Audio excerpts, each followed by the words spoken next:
Hello, this is the Watchdog, and welcome back to Fun with Watches. If watches weren't fun, you'd only need one. Today we're going to review the WM Watch 166M. Let's start off the wrist check. I'm wearing this North Edge Anchor, and Greg was wearing my Diden 2115. Greg said that Princess Leia told him that if Wrecker from the Bad Batch is elected Chancellor, he could very well become a dictator. Greg said he prefers red russet taters. Alright, let's take a look at the watch. It says Welly Merck on the box, but Welly Merck contacted me and said they are no longer Welly Merck. They are WM Watch. And so that's what I'll call them from now on, even though all the packaging in watches still say Welly Merck. So once again, this is a WM Watch. Comes in this pretty nice container. And here is the watch. Isn't that a good looking watch? I like it. I've been very happy with it. Not bad at all for a $40-something watch. This is the second WM watch on my channel. It says Welly Merck on the dial, as the company was known as Welly Merck until recently when they decided to change their name to WM Watch. They just can't magically change the name on their existing inventory, so it might be a while before the new name is reflected on the actual watches. The last watch of theirs I reviewed was provided by WM Watch. However, this particular 166M was not. I purchased it from AliExpress with my own funds, so this is not a sponsored video. This is an automatic multifunction watch. Multifunction automatic watches are for those who like the pushers and subdials of a chronograph but don't want the added cost an automatic chronograph movement brings to the table. This is also a pilot's watch, and in case you didn't get that, WM Watch put an etching of a Supermarine Spitfire on the case back. The watch comes in two different colorways. If you don't like the blue for some reason, there is also a black dial. The 5-leg J-style bracelet is the only strap option. The watch is 39.7 millimeters if you measure at the bezel, but 41 millimeters if you measure at the case. 48.2 millimeters lug to lug with inverted end links. And it's 13.5 millimeters thick, including the dome crystal. Has a 20 millimeter lug width, which tapers down to 18 at the clasp, and weighs 137 grams on the supply bracelet with 3 links removed.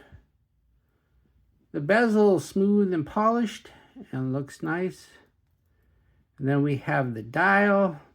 The dial has a nice sunburst effect, and there's also a sunburst effect on the subdials. Then it says Welly Merck up top. Once again, they are changing their name to WM Watch. They just haven't changed it on the actual watches yet. Then we have the minute markers, and then we have the indices with numerals, and we have a cutout at the 10. And then we have the hands. The hands are loomed, except for the second hand is not. And then we have a date at the 4, not the 4:30, but the 4, which makes sense though because of the way the subdials are. They're a little bit higher than most of them. It would have been nice if the date was color matched, but it's not. And the date is a little bit hard to read. Then we have the subdials. On the right, we have a 24-hour indicator. On the bottom, we have the month of the year. And on the top left, we have the day of the week. So this is not a chronograph. This is a multifunction watch.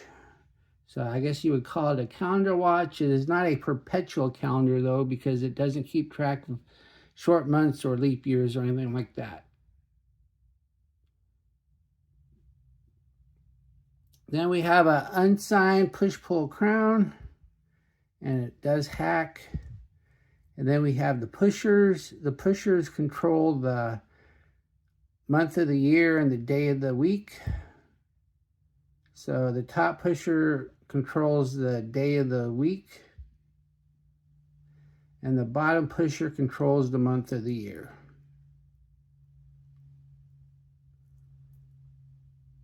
And of course, this date is the day of the month.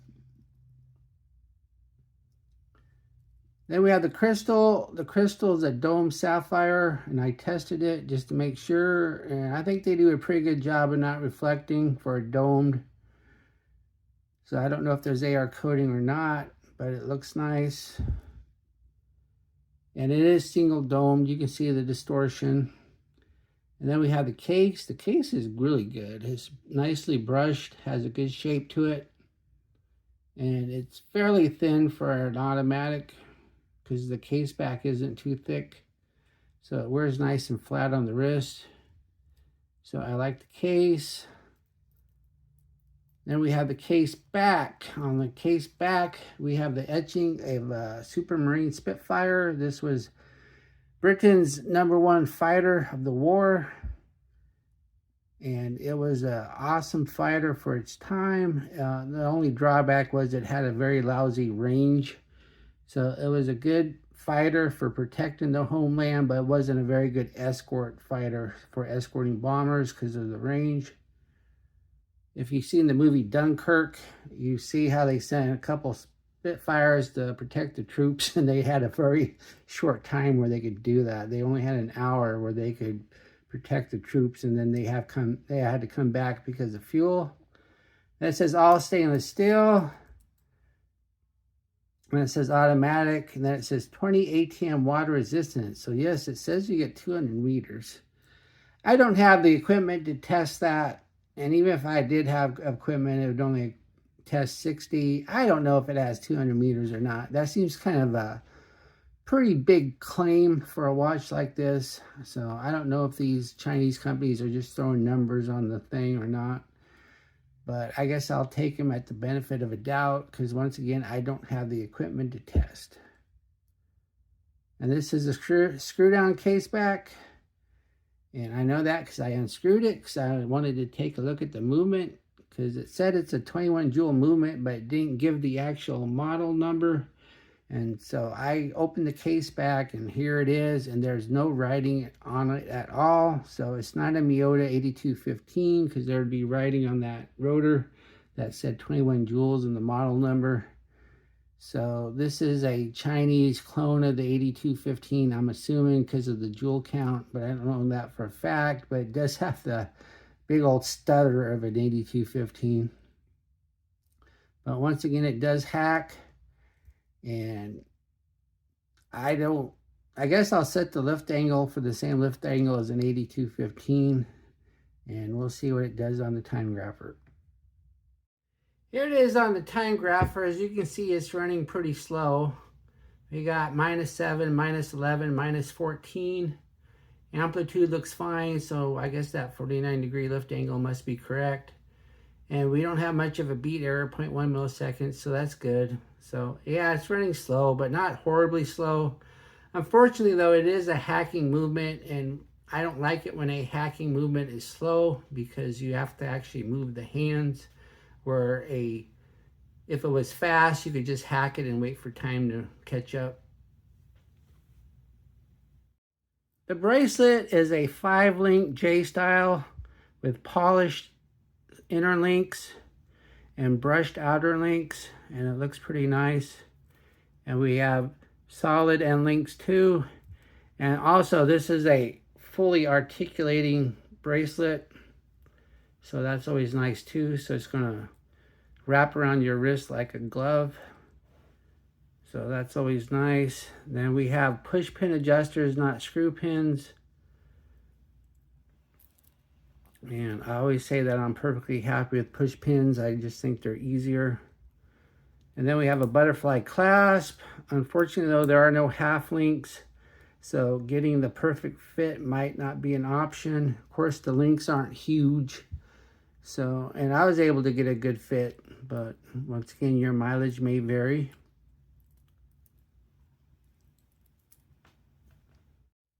Here's the watch on my 7.5-inch wrist. I think that looks nice. That wears nice and flat on the wrist.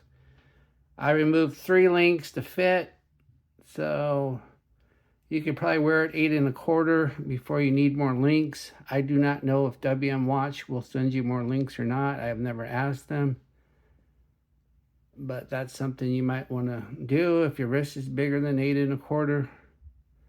But yeah, I like the looks of that. And I really like a pilot's watch on a brown leather strap. So here it is on my Vario Italian leather strap. I think that looks really nice too. You can't go wrong with leather in a pilot's watch.